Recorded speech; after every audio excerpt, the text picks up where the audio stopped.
My heart is sad, for I have lost a friend. Alma, Michael, Linda, and Anne-Marie, the remarkable Powell family, I'm grateful to you for inviting me to share my thoughts in this hour of celebration and remembrance. In 1993, when I began serving as America's ambassador to the UN, General Colin Powell was already in his final months as chairman of the Joint Chiefs of Staff. At White House meetings, I came equipped with a yellow pad. He brought a laser pointer and an array of multicolored slides. I wore a pin. He wore a lot of medals. I was a mere mortal female civilian. In the wake of Operation Desert Storm, he was the hero of the Western world. On policy, the general and I didn't always reach the same conclusions, and in fact, he would later recount that one of my comments almost gave him an aneurysm. Although we were the same age, he and I were shaped by different experiences and had different ideas and represented different departments. But over the past quarter century, we also became very close friends, an experience I know that I have in common with many of you. The reason is that beneath that glossy exterior of warrior statesman was one of the gentlest and most decent people any of us will ever meet. As I grew to know him, I came to view Colin Powell as a figure who almost transcended time, for his virtues were Homeric: honesty, dignity, loyalty, and an unshakable commitment to his calling and word.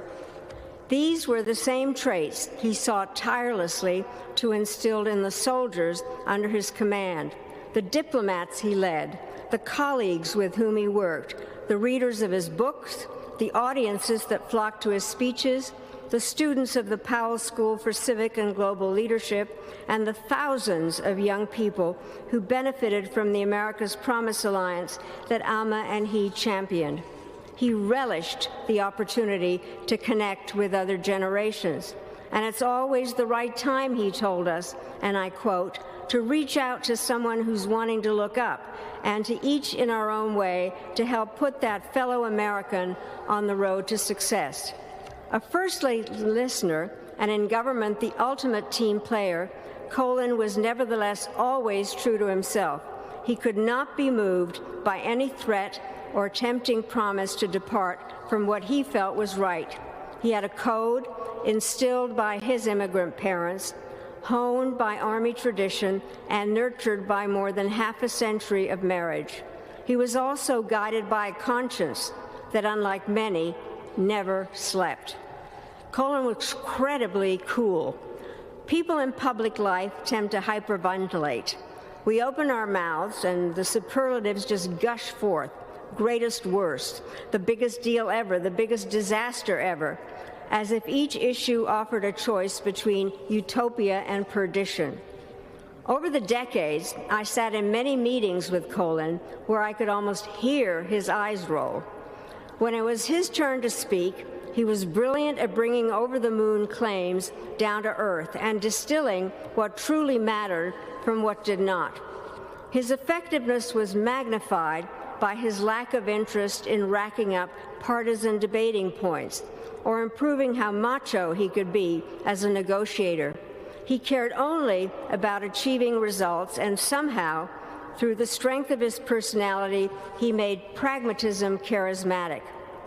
Colin Powell's legacy of service to the country he loved will long survive his passing, from rescuing fellow soldiers while in combat, to presiding over the rollback of aggression in the Middle East, to orchestrating after 9/11 a global alliance against al-Qaeda, to modernizing the practice of diplomacy.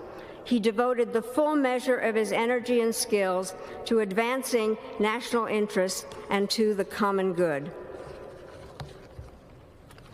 And he did so in the right way, which is why the Army loved him, why his adversaries respected him, and why within the State Department he was far more popular than his predecessor.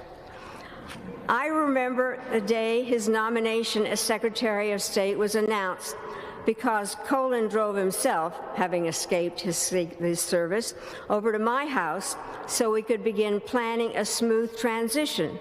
Amid the rancor over the 2000 election, he was determined to set the right example.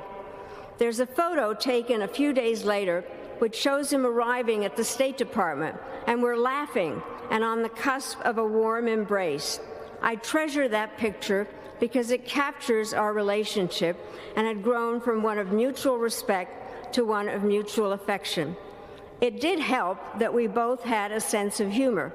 In his memoir, he recalled that during one session on Bosnia, where I was advocating the use of force, he had felt compelled to explain to me patiently the military's proper role. When the book came out, he sent me a copy inscribed, "Patiently yours, Colin." And when I replied, I signed my note of thanks, "Forcefully yours, Madeleine." In time, we really did become the closest of friends, traveling together for speeches, trading frequent phone calls, and having lunch at his beloved Cafe Oji. We talked a lot about our gratitude to the country, our pride in our families, and our distaste of aging. He offered me plenty of advice. The last time I saw him, he instructed me to count each step in order to avoid tripping or falling down the stairs. I now do that several times a day, and each time I think of Colin. This morning, my heart aches because we have lost a friend and our nation one of its finest and most loyal soldiers. Yet even as we contemplate the magnitude of our loss, we can almost hear a familiar voice asking us, no, commanding us, to stop feeling sad, to turn our gaze once again from the past to the future, and to get on with the nation's business while making the absolute most of our own days on earth, one step at a time. To that command, we can only reply, "Yes, sir." Thanks for watching our YouTube channel. Follow today's top stories and breaking news by downloading the NBC News app.